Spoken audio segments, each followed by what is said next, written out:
The billionaire froze so completely that the glass in her hand slipped from her fingers and shattered across the marble floor.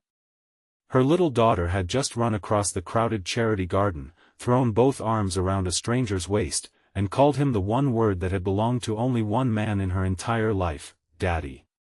For 3 years, no one had heard 4-year-old Maisie call anyone that. Not her tutors. Not her security team. Not even her own mother. Yet there she was, clinging to a tired single father in a faded maintenance uniform as if she had finally found her way home. If you believe in kindness, forgiveness, hope, and second chances, please take a moment to like this video, leave a comment, share this story with someone who needs hope today, and subscribe to our channel so our family can keep bringing you stories that remind us that sometimes the people we overlook are carrying the biggest hearts. Vivian Carlisle had built an empire from nothing anyone could see. At 38, she was the founder of one of the fastest-growing renewable energy companies in America, a woman whose signature could move millions of dollars before lunch and whose photograph appeared regularly in business magazines. She owned a breathtaking estate overlooking a private lake, traveled with security, and lived surrounded by people who anticipated her needs before she spoke. But there was one thing money had never been able to buy her: peace for her daughter. Maisie had lost her father before she was old enough to understand what death meant. Her biological father had died from a sudden illness when she was barely 1, leaving Vivian to raise her alone while building her company. Vivian loved her daughter fiercely, but success had turned her into someone who believed every problem could be solved with preparation, money, or control.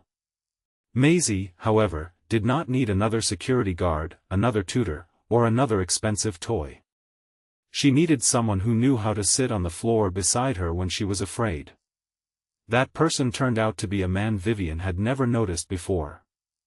His name was Callum Reed, a 36-year-old maintenance worker hired through a private facilities company that serviced several buildings owned by Vivian's foundation. He was quiet, broad-shouldered, and carried himself with an unusual stillness. He never complained about his work, even when the summer heat made the garden machinery difficult to handle. He was raising his 7-year-old daughter, Elsie, alone in a modest apartment several miles from the city. His wife had died from complications following an emergency surgery 4 years earlier, and since then Callum had learned to become everything his daughter needed at once: father, cook, nurse, homework helper, protector, and the person who stayed awake beside her when she had nightmares. What Vivian did not know was that Callum had once been something entirely different. Before grief brought him home, Callum Reed had served as a Navy SEAL. He had spent years operating in places where hesitation could cost lives, learning to notice details most people ignored, to read movement, exits, threats, and changes in human behavior without appearing to look. After leaving the military, he wanted nothing to do with attention. He wanted a quiet life for Elsie. He had buried his service records in a box beneath old family photographs and refused to speak about most of what he had experienced. To everyone at the foundation, he was simply the maintenance man who always arrived early and left after his work was done. Maisie had met him by accident several weeks earlier. During a charity picnic, she had wandered away from her tutor after becoming upset over a broken wooden butterfly she had made at school. Callum had found her sitting beneath a tree. He had not asked why she was crying. He had simply sat several feet away, repaired the butterfly with a small piece of wood and some adhesive from his maintenance kit, and waited until she felt safe enough to come closer. From that day forward, Maisie began looking for him whenever she visited the foundation gardens. Callum never encouraged her to call him anything special. He never tried to replace her father. He simply treated her with the same patience he gave Elsie. That afternoon, Vivian had organized the foundation's largest children's charity event of the year. Wealthy donors stood beneath white garden tents while musicians played near the lake and children ran between tables covered with pastries, fruit, and colorful decorations. Vivian was speaking with several investors when she noticed Maisie standing alone near the fountain. Before she could reach her, Maisie suddenly spotted Callum carrying a box of supplies across the lawn. Her entire face transformed. She ran toward him, and when he knelt to catch her, she wrapped her arms around his neck and whispered the word that stopped Vivian's heart. "Daddy." The garden seemed to go silent. Callum's expression changed instantly. He gently placed Maisie on the ground and looked toward Vivian. There was no arrogance in his face. No attempt to claim the child. Only alarm and sadness, because he understood exactly what the moment looked like. Vivian walked toward them with trembling hands. Her first emotion was not anger. It was fear. She had spent years protecting Maisie from strangers, and now the one person her daughter trusted most was a man she knew almost nothing about. She asked Callum what had happened, and he explained that Maisie had become upset earlier when another child mentioned fathers. He had comforted her, nothing more. He told Vivian he had never asked Maisie to call him daddy and would never encourage her to forget the father she had lost. Vivian wanted to believe him, but something inside her refused to settle. She ordered her security team to investigate Callum immediately. What they discovered surprised her. Callum had no criminal history. No financial scandals. No suspicious associations. He had an honorable military record, but much of it was sealed. He had left the service after a classified deployment and had never spoken publicly about it. He lived modestly, paid his bills on time, volunteered at a community food pantry, and had never attempted to benefit financially from his friendship with Maisie. Vivian should have felt relieved. Instead, she became more suspicious. A week later, she quietly arranged for Callum to be removed from the foundation's maintenance contract. She told herself she was protecting Maisie. Callum accepted the decision without arguing. He simply packed his tools and thanked the staff for the opportunity. But when Maisie discovered he was leaving, she cried so hard that Vivian felt a crack form inside the carefully controlled world she had built around her daughter.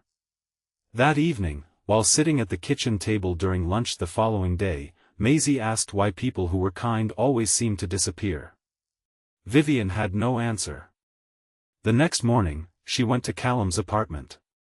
She expected something modest, perhaps even depressing.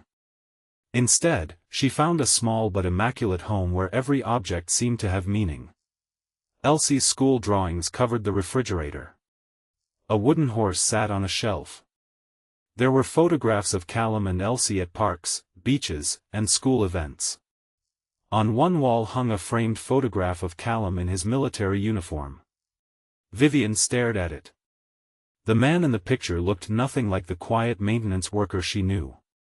His posture was rigid, his eyes alert, his expression carrying the weight of someone who had seen things ordinary people could never imagine. Callum noticed her looking at it.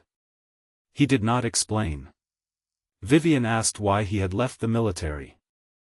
After a long silence, he told her that during one operation, his team had been ambushed while trying to evacuate civilians.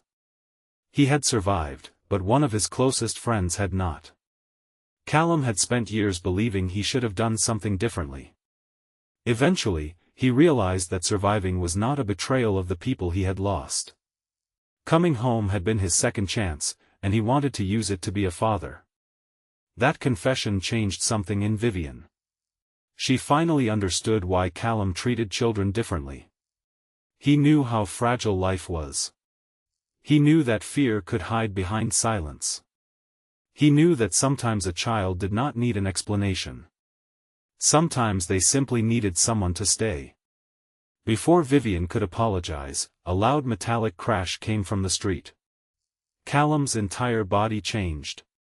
His eyes moved toward the window. His breathing slowed. He positioned himself between Vivian and the doorway without even thinking. His hand lifted slightly, signaling her to stay behind him. The transformation was so sudden that Vivian felt a chill. A delivery truck had struck a utility pole outside, sending a shower of sparks across the pavement. People began running in different directions. A power line fell across the sidewalk. Callum immediately moved. He pulled Vivian away from the window, grabbed Elsie's backpack, checked the hallway, and directed everyone toward the safest exit. He spotted a second danger before anyone else did, a damaged gas line near the building entrance. He warned the residents away and called emergency services while calmly helping an elderly neighbor move to safety. Vivian watched him work and finally understood. The SEAL instincts had never disappeared. They had only been buried beneath years of grief and fatherhood. But the real shock came minutes later when Vivian received a call from her security director. Someone had been watching Maisie. A vehicle had been seen near her school for several days, always disappearing before security could identify the driver. Vivian's world collapsed. She had spent years believing money could keep her daughter safe. Now she realized that someone had found a way around her walls. Callum did not panic. He studied the photographs, remembered the vehicle's details, and noticed something Vivian's professional security team had overlooked. The same unfamiliar van had appeared near 3 different locations connected to Maisie. He immediately recognized the pattern as surveillance. Vivian asked him what they should do. Callum looked at her with a calmness that frightened her more than panic would have. He told her that fear made people predictable, and predictable people were easier to manipulate. He advised her to stop changing routines randomly, because whoever was watching them would notice. Instead, they needed patience, coordination, and protection that did not frighten Maisie. For the first time in years, Vivian let someone else take control. Together, they uncovered the truth. A former business associate whom Vivian had recently defeated in a bitter corporate dispute had been using private investigators to gather information about her family. He had never intended to hurt Maisie, but his actions had created a dangerous opening that someone else could exploit. The threat was contained before anyone was harmed. But the experience changed Vivian more than she expected. She realized that the greatest danger in her life had not been the people outside her gates. It had been the walls she had built inside herself. She had mistaken control for love. She had believed protecting Maisie meant deciding who was allowed to matter to her. She had looked at Callum and seen a stranger because she had been too afraid to see the wounded father underneath the uniform. Days later, Vivian found Callum sitting on a park bench while Elsie and Maisie played together in the sunshine. The 2 girls were laughing as they tried to teach each other how to skip stones across the lake. Vivian sat beside him. She apologized. Not for investigating him. Not for being cautious. She apologized for assuming that because he was poor, he must be dangerous, and because she was wealthy, she must know better. Callum accepted the apology quietly. He told her that he had judged her too. He had assumed she cared more about protecting her reputation than understanding her daughter. He admitted that he had been wrong too. That was the moment something beautiful began. Not a romance built on wealth. Not a fairy tale built on rescue. Something more honest. 2 wounded parents began learning from each other. Vivian learned that strength did not always mean carrying everything alone. Callum learned that allowing someone into his life did not mean betraying the family he had lost. Maisie gained something she had never expected, a second father figure who never tried to replace her first, and a mother who finally understood that loving a child sometimes meant allowing other good people to love them too. Months later, Vivian established a scholarship for military veterans transitioning into civilian life. Callum refused to let his name appear on it, but Vivian insisted that the program needed someone who understood what those veterans were facing. Eventually, he agreed to help run it. He never returned to the battlefield. He never needed to. His courage found a different mission. Helping people come home. On a bright afternoon nearly a year after the day in the garden, Vivian watched from the edge of a playground as Maisie ran toward Callum. She stopped just before reaching him, looked back at her mother, and smiled.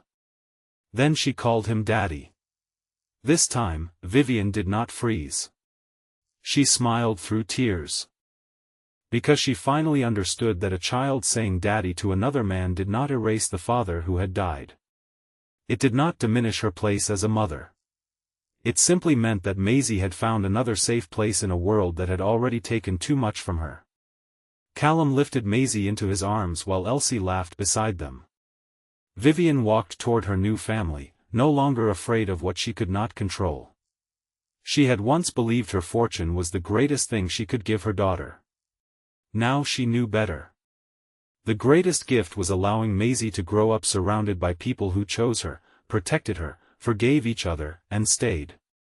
If this story touched your heart, please like this video, leave a meaningful comment, share it with someone who needs hope today, and subscribe to our channel so you never miss another emotional journey. And before you go, leave a comment telling us what you believe the greatest lesson of this story was, that forgiveness can heal old wounds, that kindness can create unexpected families, or that sometimes the strongest people are the ones who finally allow themselves to be loved.